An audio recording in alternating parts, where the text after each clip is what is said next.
Namaskar, my homeopathic friends. I am a learner, homeopathic doctor, Dr. Ganesh Shankar Pandey, founder and director of a hospital known as Lavasa Homeopathic Hospital, which is situated in Naini, Prayagraj Uttar Pradesh. जैसा कि मैंने आपसे पिछले video में वादा किया था कि अपने 16-17 साल के जो होम्योपैथी के फील्ड का एक्सपीरियंस है आपके साथ शेयर करूंगा। इसी कड़ी में ये दूसरा मेरा केस है। ये केस एक 55 वर्षीय ट्रक ड्राइवर का केस है। ये मेरे पास 2 मई 2021 को सुबह 4 बजे लाया गया कंसल्टेशन के लिए। उस समय जब ये पेशेंट मेरे पास लाया गया तो इसके जो प्रेजेंट सिम्टम थे वो लेफ़्ट साइड की पैरालिसिस, बॉडी की पैरालिसिस थी। वो चल नहीं पा रहा था।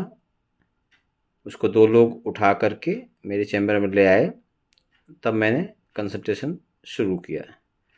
मैंने उससे पूछा, बताइए क्या बात है।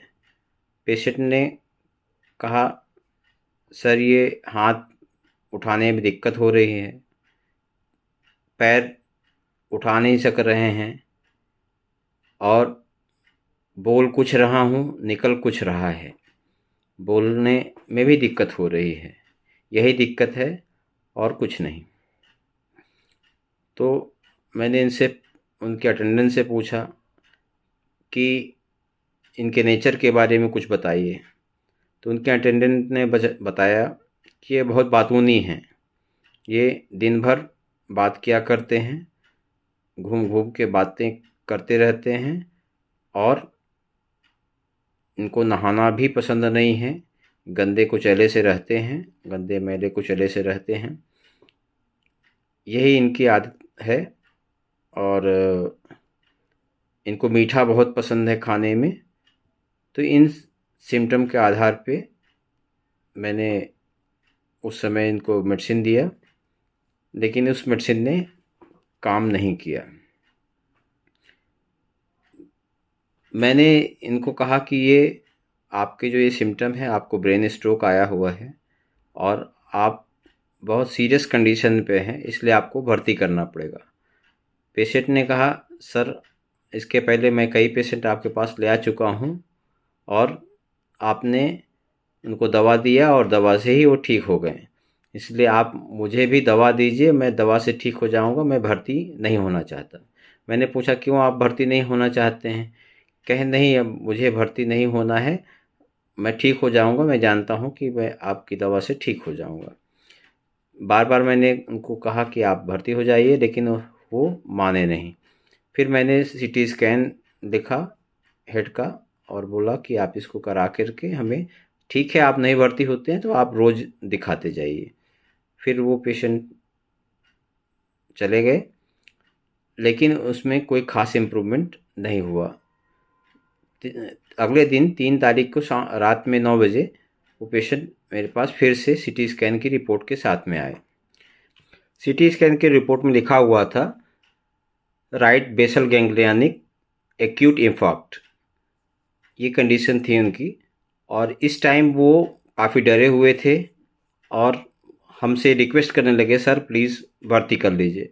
हमने कहा कि आपने कहा कि जो है हमें भर्ती नहीं होना, आप कुछ दवा दे दीजिए, कोई बात नहीं है, आप क्यों भर्ती होना चाह रहे हैं? कह रहे हैं, सर मेरे दिमाग में एक विचार आया कि अगर ये कंडीशन मेरी और बढ़ गई तो मैं क्या करूँगा।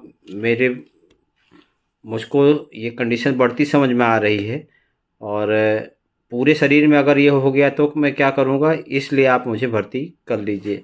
मुझे बहुत डर लग रहा है, मुझे यही डर लग रहा है कि कहीं कंडीशन बढ़ ना जाए, कहीं बहुत ज़्यादा ना हो जाए, पूरे शरीर में ना हो जाए, दोनों तरफ ना हो जाए। तो हमने कहा ओके ठीक है, हम भर्ती आपको करते हैं। तो पहले से जो हमने मेडिसिन पहले सिम्टम पे दिया था, जो हमने पहले सिम्टम पे जो मेडिसिन दिया था वो हमने जनरल सिम्टम के आधार पे दिया था।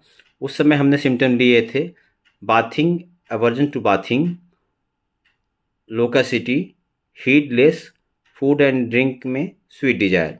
ये symptom according to general symptom के हिसाब से हमने लिए थे और उसमें हमने उनको सल्फ़र प्रिस्क्राइब की थी, लेकिन सल्फ़र ने कोई काम नहीं किया। हाँ, जिस समय पेशेंट आए थे उस समय उनका बीपी 180/120 था, लेकिन जब दोबारा वो पेशेंट आए तो उस समय उनका बीपी 150/100 था। इन सिम्टम के साथ में हमने उनको एडमिट किया। उस समय कुछ सिम्टम उनका हमने नोट किया जो इस तरह से हैं। दोबारा जब हमने उनको पेशेंट को एडमिट किया तो उनके जो सिम्टम थे वो ये सिम्टम हमने लिए। जब वो दोबारा हमारे पास आए तो हमने पूछा, अच्छा अभी क्या क्या प्रॉब्लम और है? तो फिर उन्होंने बताया कि हमें इस समय सोते समय उलझन हो रही है, बाकी सिम्टम पूरे वही हैं और हमें डर लग रहा है कि कहीं पूरे शरीर में ना मर जाए, अभी तो एक ही तरफ है। ये सिम्टम दोबारा हमने उनमें लिए।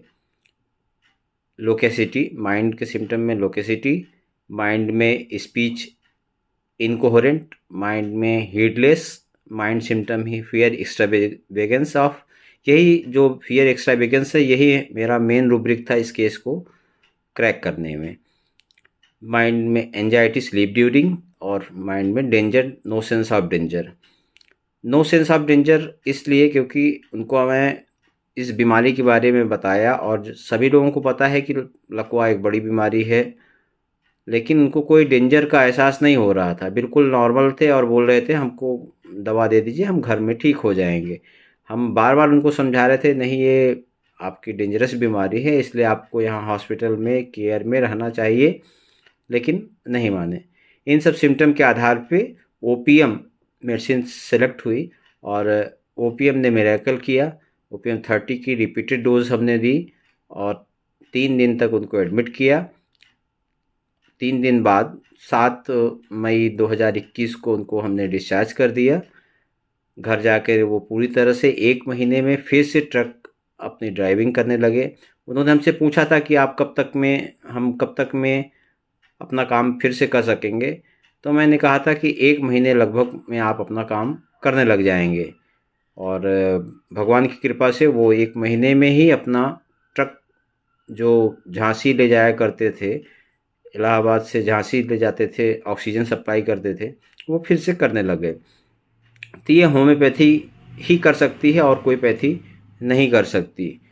होम्योपैथी में इन माइंड मेथड का यूज़ करके बहुत सक्सेस मिल रही है। मुझे बहुत सक्सेस मिली, कई केसों में मैं सक्सेसफुल हुआ। पहले जब मैं माइंड मेथड का यूज़ नहीं किया करता था तो इतना सक्सेस नहीं मिलती थी, लेकिन जब से मैं इस माइंड मेथड में वर्क करने लगा तब से मुझे बहुत से केसेस क्रैक करने में बड़ी आसानी से सारे केसेस क्रैक हो जाते हैं। इसलिए आप लोगों से भी रिक्वेस्ट है कि आप लोग भी माइंड मेथड का यूज़ करें और बड़े बड़े केसेस को आराम से ट्रीट करें। धन्यवाद।